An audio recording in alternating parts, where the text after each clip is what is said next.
مش كل ضحك على الشاشة دليل فرح، ومش كل فنان بيظهر على المسرح بلا قناع. أحياناً القناع يرتدى في الحياة لا في التمثيل.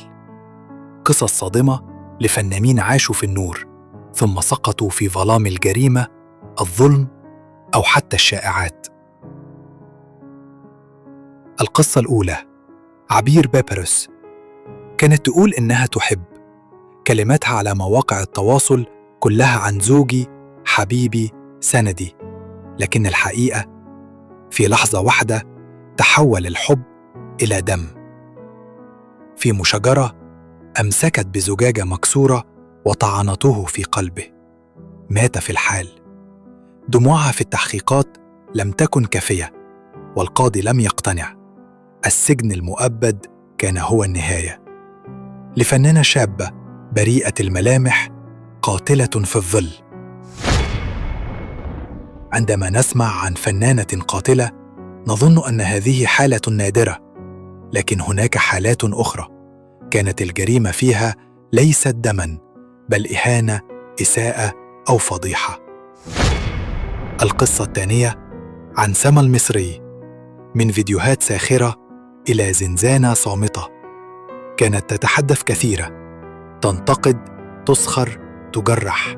صوتها عالي وصورها مثيرة للجدل، لكن في لحظة كان الصمت أقوى. حكم عليها بالسجن بسبب الإساءة، السب، القذف، وصور لا تليق بالمجتمع. شهرة بلا حدود انتهت خلف القضبان، لكن ليس كل من دخل السجن كان يتحدث. هناك من كانت تتهم بفعل دون كلمة، وتواجه تهمة أوسخ من مجرد سب أو إساءة. القصة الثالثة معانا عن غادة إبراهيم. حينما تتشوه الصورة وجهه معروف، خطوات واثقة، لكن في عام 2016 اقتحمت الشرطة شقة، عثرت على أوراق، أسماء وفضائح، وكان من بينها غادة إبراهيم. قيل إنها تدير شقة لأعمال منافية للآداب. انهارت أمام الكاميرات، قالت أنا بريئة، لكن صورتها في عيون الناس كانت قد تشوهت. مع صدور حكم لاحق بتخفيف العقوبة جزئياً. وإذا قلنا أن هذه القصة حقيقية، فهناك قصص أخرى بدأت كترند وانتشرت، لكنها لم تحتوي على جريمة ولا ضحية. القصة الرابعة عن المحبوبة المعتزلة اللي ربنا هداها للصح، حنان ترك. كانت في قمة شهرتها، ومع أول خطوة نحو الحجاب فتح عليها باب الهجوم، ليس بالأيدي بل بالكلمات. خرجت إشاعة تقول حنان ترك عذبت خادمتها. الناس صدمت والصحف اشتعلت، لكن الحقيقة لا خادمة، لا بلاغ، لا أدلة، مجرد إشاعة خبيثة وسمعة تلطخت بلا ذنب. قالت حنان يضربونني لأني اخترت طريقي، لكن الله يعلم أنني بريئة، براءة الذئب من دم يوسف. والتاريخ يعيد نفسه. إشاعة تنطلق، تنتشر، تصيب فناناً في صورته وفي حياته، ثم تختفي دون أثر، ويبقى الجرح. القصة الخامسة عن بشرى. بلاغ انسحب بلا أثر. فنانة مثقفة مشهورة برقيها، وفجأة بلاغ في قسم الشرطة يتهمها بأنها اعتدت على خادمتها. الإعلام اشتعل والناس بدأت تشك، لكن مع التحقيق الخادمة سحبت أقوالها. لم توجد أدلة ولا إصابات ولا شهود.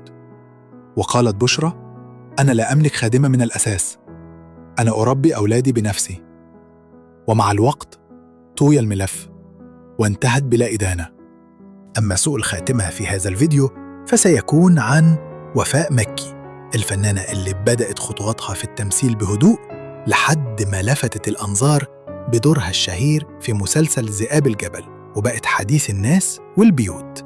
لكن فجأة الأضواء اللي كانت بتنور لها الطريق اتحولت لنار بتحاصرها من كل اتجاه. والسؤال اللي فاضل يدوي لسنين، إزاي فنانة كانت في قمة النجاح تتحول لمتهمة في واحدة من أبشع القضايا الإنسانية؟ القصة بدأت لما طلعت أنباء عن تعذيب خادمتين شابتين في بيت وفاء مكي، هنادي وسمية. البنات دول كانوا بيشتغلوا عندها وفجأة اختفوا، وبعدها ظهرت واحدة منهم في المستشفى ووشها وجسمها مليان كدمات، حروق وآثار تعذيب لا يتحملها بشر. التحقيقات كشفت إن وفاء كانت بتتهمهم بالسرقة، لكن بدل ما تلجأ للقانون قررت تنتقم بإيدها. وتقارير الطب الشرعي قالت إن التعذيب حصل بطرق وحشية، كي بالنار، ضرب مبرح، وانتهاك صارخ لكرامة الإنسان. لكن الصدمة الأكبر إن والدتها شاركتها الجريمة. القضية اتفتحت والرأي العام اشتعل، والقنوات كانت كل يوم بتتكلم عن النجمة اللي عذبت خدمتها. وفاء أنكرت كل الاتهامات وقالت إن دي مؤامرة وإنها ضحية، لكن الأدلة كانت واضحة والشهادات ما سابتش مجال للشك. وفي النهاية صدر الحكم 10 سنين سجن لوفاء مكي وعام مع الشغل لوالدتها. لكن رغم الحكم خرجت وفاء بعد أقل من 5 سنين بسبب حسن السير والسلوك. وبعد ما خرجت حاولت ترجع، لكن الجمهور كان اتغير، والقلوب اللي كانت بتحبها بقت مش قادرة تنسى.